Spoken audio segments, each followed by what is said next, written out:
India एक ऐसी जमीन जहाँ फिलोसफी सिर्फ एक सब्जेक्ट नहीं थी, बल्कि एक जिंदगी जीने का तरीका था।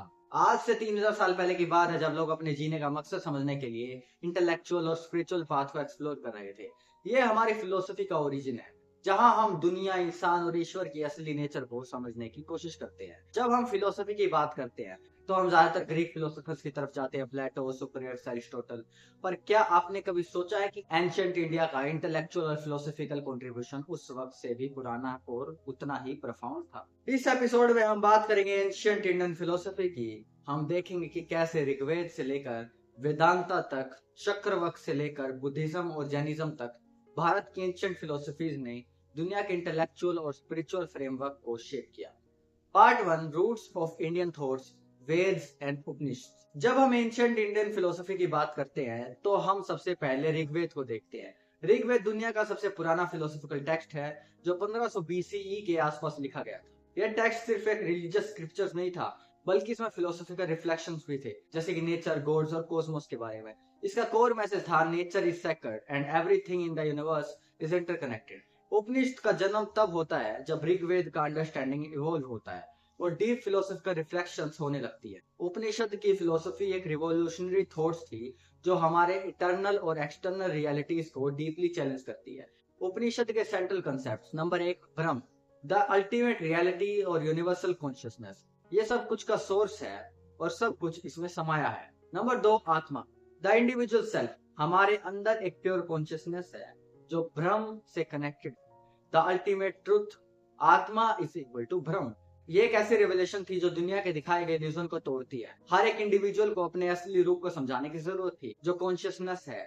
उपनिषद ने हमारे मेंटल और स्पिरिचुअल फ्रेमवर्क को डिफाइन किया। ये एक स्पिरिचुअल जोर था जो हमें अपने आप को एक हायर पर्सपेक्टिव से देखने की इन्विटेशन दे रहा था। Part two, the six Astik schools, शब्द दर्शन। इंडियन फिलोसफी को समझने के लिए हमें आस्तिक स्कूल को एक्सप्लोर करना पड़ता है, जो कि वैदिक ट्रेडिशंस और टेक्स्ट को अपनी अथॉरिटी मानते हैं। इन्हें हम शब्द दर्शन यानी सिक्स स्कूल ऑफ थॉट्स कहते हैं। नंबर एक, Nyaya, the school of logic and reasoning. Nyaya का सेंट्रल आइडियाज ये था कि knowledge only comes through logical reasoning और valid means of knowledge. Nyaya के थिंकर्स कहते थे, knowledge is not just an intellectual pursuit, it's the key to liberation.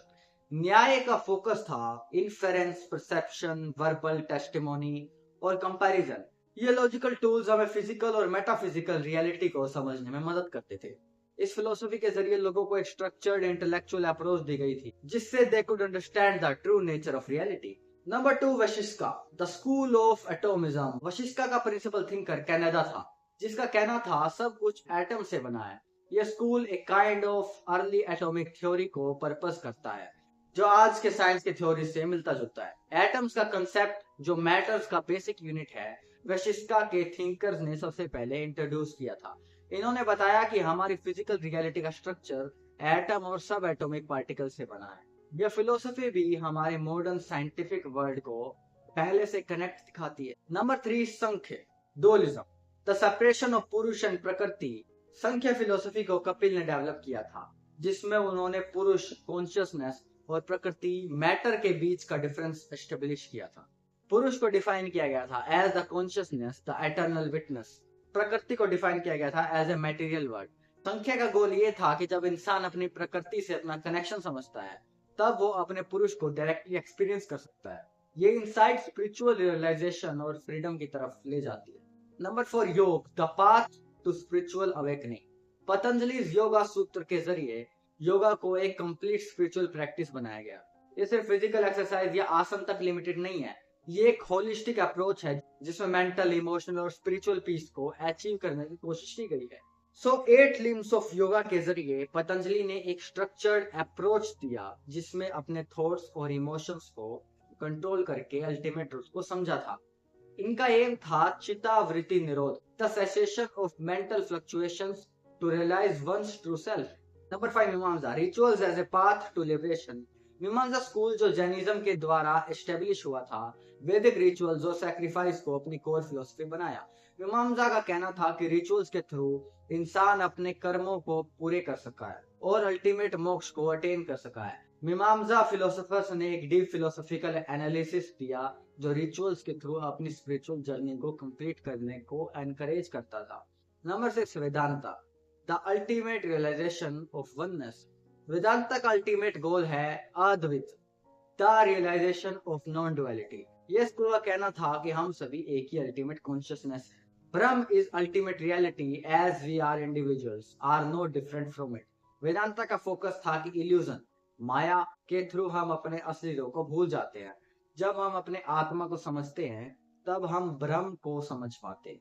Vedanta दुनिया के सबसे प्रोफाउंड स्पिरिचुअल सिस्टम्स में से एक है, जो फिलोसफी आज भी मिलियंस ऑफ पीपल को कनेक्ट करती है, उन्हें अपने हायर सेल्फ को समझने में मदद करती है। Part 3, Nastik schools challenging the Vedic system. Number 1, Charvaka Lokayata, radical materialism. Charvaka school एक रेबिलियस फिलोसफी थी जो सब कुछ को मेटेरियलिस्टिक पर्सपेक्टिव से देखने की कोशिश करती थी। चक्रवक्स ने कहा कि दुनिया ही सबसे बड़ी रियलिटी है, ना स्वर्ग है ना नरक। चक्रवक्स का बिलीफ था कि जो चीज हमारे सेंसेस के थ्रू एक्सपीरियंस होती है वही सच है।